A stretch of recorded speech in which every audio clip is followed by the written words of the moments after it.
Hi, in this tutorial I will show you how to write a post in application called Bluesky. First, you have to click on this blue circle in right bottom corner. Now you can write your post.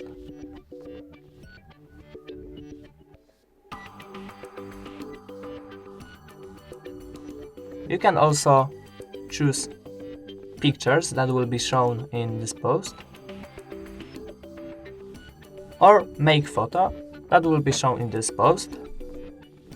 Next, you can choose post language.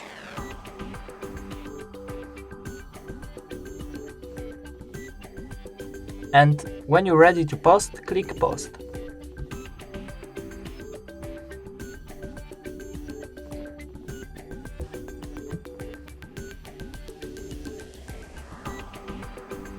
As you see, our post is added to Bluesky Social. When you want to delete this post, you have to click these three dots and click delete the post and confirm. As you see, our post is deleted. Thank you for watching this tutorial. Please subscribe the channel. Goodbye.